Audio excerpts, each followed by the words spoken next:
Hello, my friend. I truly appreciate you taking the time to watch this video. And if you end up subscribing to the channel, it'll mean even more to me.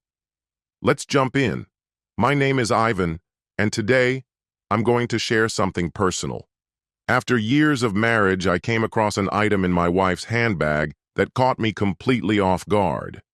A tube of lubricant designed for men. What happened after that discovery changed everything. The evening began like any other, ordinary, uneventful, until my phone charger gave out entirely. It had been acting up for a while, but that night, it finally died. I'd already ordered a new one online, but it wasn't due to arrive until the following day. My phone was barely hanging on with just 12% battery. My wife had been coming home late for months now, and by then it had become part of the routine. She always explained it away by saying work had run late. I never questioned it, because I trusted her completely. That was who I was back then. Someone who didn't interrogate the small shifts.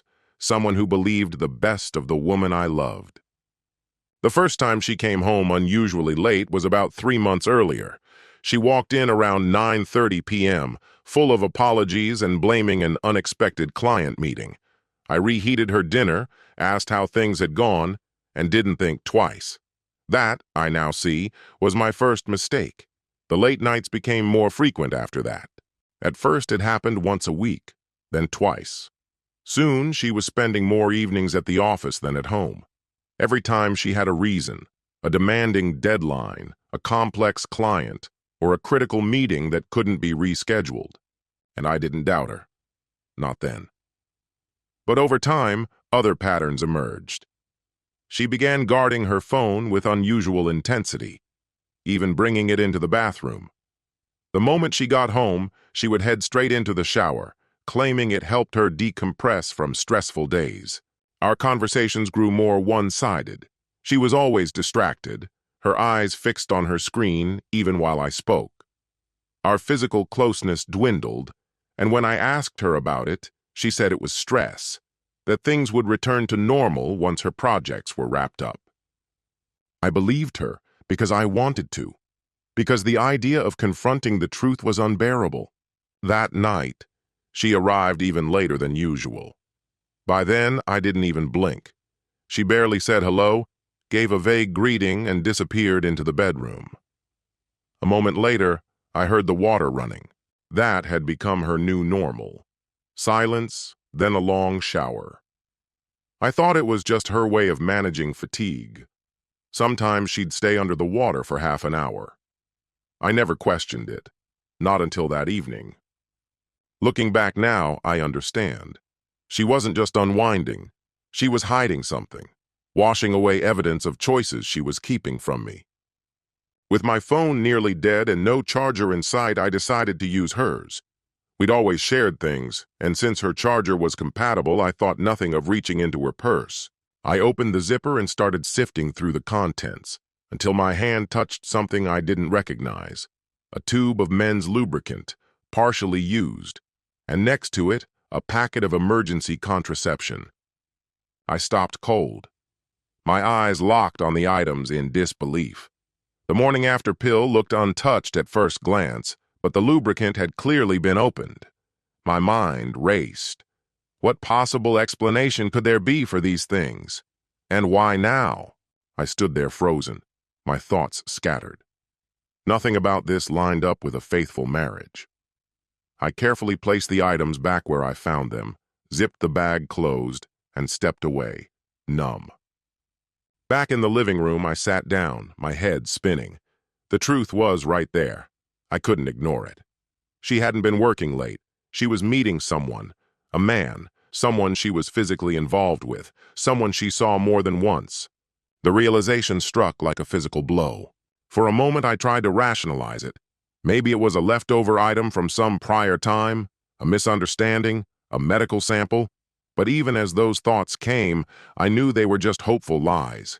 The truth was far more painful and far more certain. When she eventually joined me in the living room, I asked about her day. She gave the same story, long meetings, busy clients. But something about her tone felt rehearsed. I asked for more details about the presentation she mentioned. She said it was a high-stakes pitch. I asked what kind of company the client worked for, and she dodged the question. I pressed on. Who was on her team? Who helped? Again, vague replies, nothing concrete. She barely looked at me as we spoke. Her eyes kept shifting, her focus broken. Her phone buzzed constantly, and she kept sneaking glances at the screen like it held more than just notifications. I tried to keep my voice steady, but my mind wouldn't stop replaying what I'd found. That bottle! That pill! Who were they meant for? How long had this been going on? Was it someone she worked with? Or a stranger I didn't even know existed? The emergency contraception pointed to recklessness, risks that could harm her and me alike. This wasn't just about cheating. It was about the conscious decision to deceive me, to keep up a lie while pretending everything was fine. Around 11 p.m., she said she was exhausted. She gave me a quick kiss on the forehead and headed off to bed. A gesture that once brought comfort now felt mechanical and insincere. I sat there, listening to the sounds of her settling into bed. She moved through the motions of our life together as though nothing had changed. But everything had. And somewhere deep down, she knew it too. She just didn't know I knew. Later that night, once I was sure she was asleep, I returned to her bag. I needed to be absolutely certain. I examined the morning after pill more closely, and that's when I saw it. One tablet was missing. It had been taken that very night. My doubts were no longer doubts. They were truth, brutal, inescapable truth. I found out my wife had been cheating. A blister pack that once contained 2 pills now held only 1. That single missing tablet and the gap it left behind told me everything I needed to know. Evidence of an affair happening right under my nose. Sitting in our bedroom under the faint glow of a bedside lamp, I stared down at the item in my hand. It wasn't just the ache of betrayal. This ran deeper. My trust in the woman I'd vowed to share my life with had shattered. The certainty I'd placed in our connection crumbled. Even my belief in my own judgment, in my ability to read those closest to me, was now in question. This wasn't merely infidelity. It was layers of deceit. She had looked me in the eye night after night, spinning lies about working overtime. Every time I offered to bring her dinner or worried about her well-being, she must have seen me as a clueless fool, easy to mislead. Then an idea took root. If she was sharing that lubricant with another man, maybe I could turn it into proof, something undeniable. I took the bottle out to the garage and, standing at my workbench, poured out its contents. Carefully, methodically, I refilled it with industrial-grade superglue. Once done, I returned it to the same compartment in her bag, making sure it appeared untouched. The new substance didn't have the exact same feel, but it was close enough that it wouldn't raise suspicion unless examined closely. As I committed to this quiet act of sabotage, part of me knew I should just confront her or leave altogether. But the other part, the one that felt humiliated and betrayed, craved certainty. I wanted absolute proof, something she couldn't explain away. I needed her caught in the act. Tangible, undeniable evidence that would destroy the lies and leave no room for doubt. And so I waited. On the surface, life continued as normal. She came and went, chatted about her day, acted like everything was fine. But I observed her with new eyes, watching her every move. Every goodbye kiss became a question mark. Her stories about work were filtered through my growing skepticism. I studied her phone habits, those oddly timed texts she never mentioned, always read instantly. I noticed everything. The emotional toll was suffocating. I felt like I was living a double life, pretending to be the caring husband in one, while secretly monitoring her in the other. Every dinner was a charade. Conversations felt hollow. I stopped sleeping. Instead, I lay awake at night, turning over memories in my mind, our wedding anniversary, our last trip, her recent I love you, wondering if any of it had ever been real. Then came a Friday night I won't forget. She stayed out far later than usual. I eventually called her. When she answered, her voice was tight, uneasy. She told me she was at the hospital. She gave me only the name of the facility and a room number, no details. I didn't press for more.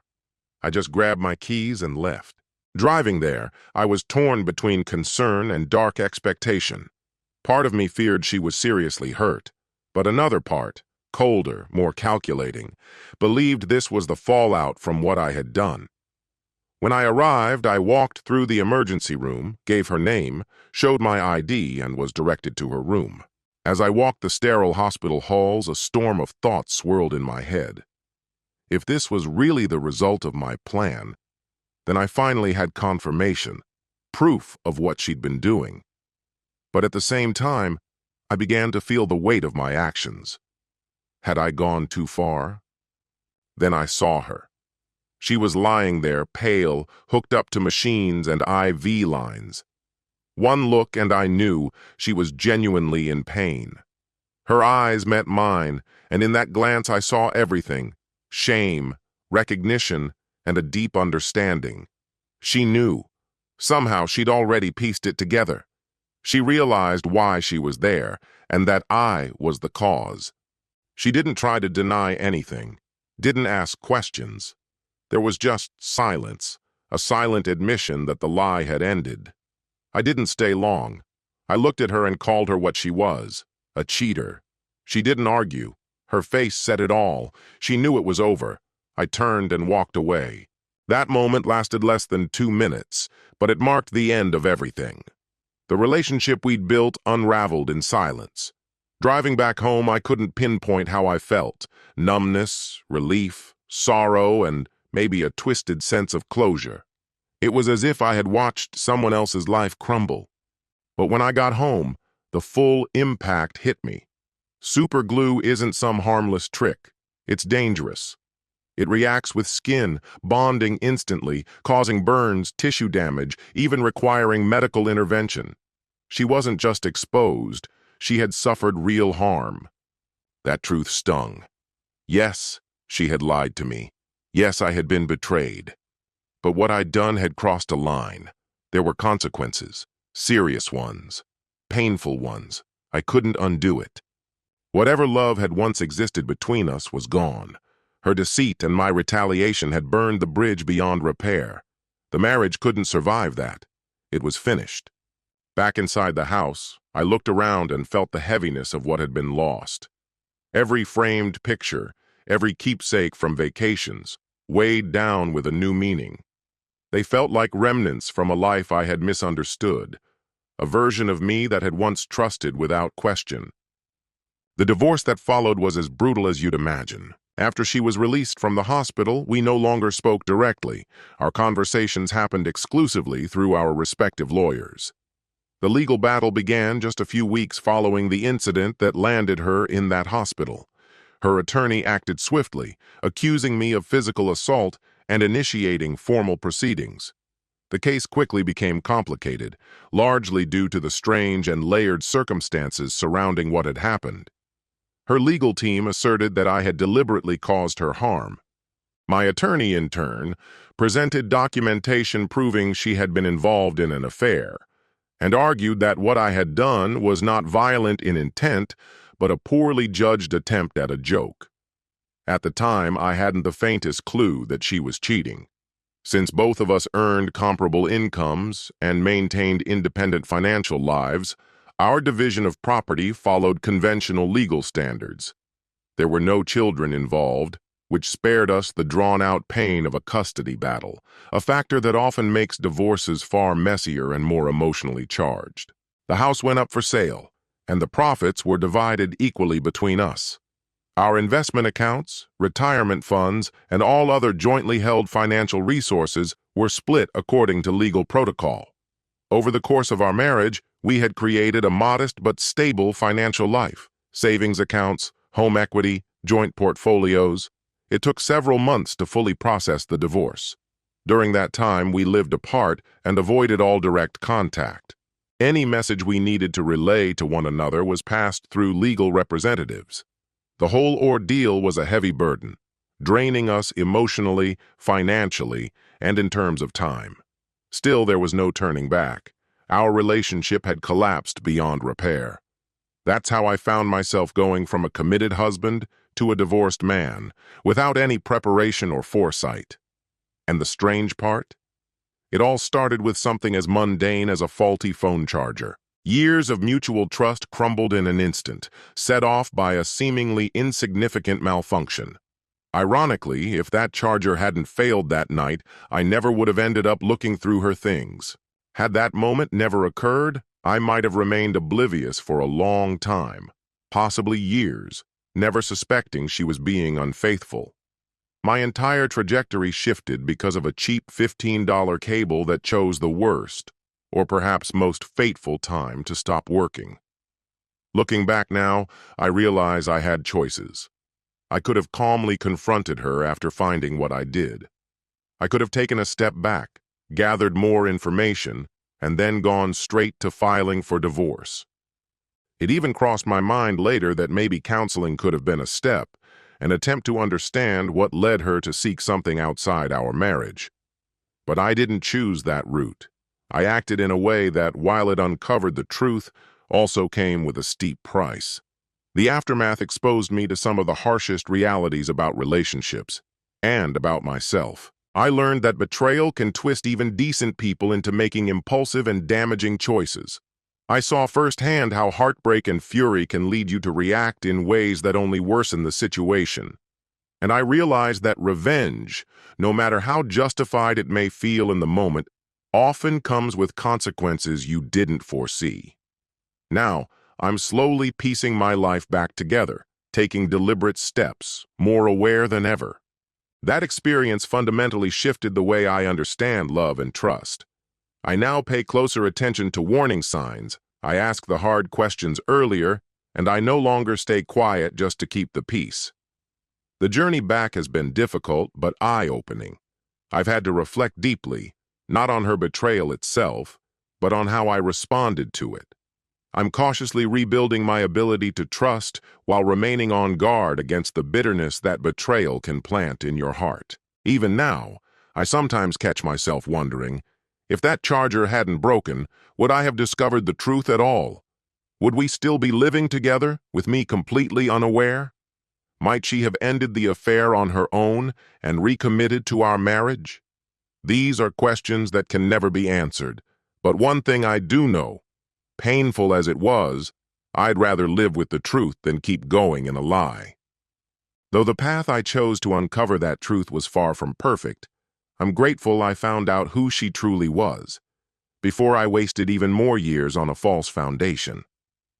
What many don't realize is that the damage from deception doesn't stop when the relationship ends.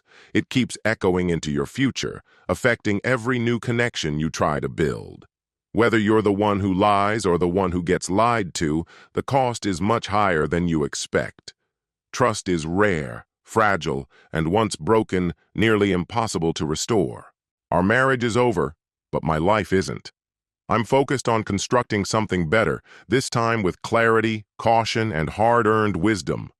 What I endured was deeply painful and came at a steep price, but it taught me invaluable truths about human nature, about fidelity, and about how we act when we're hurt.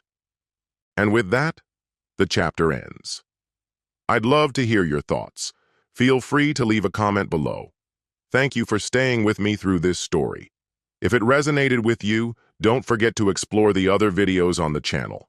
Until we meet again, take care, my friend.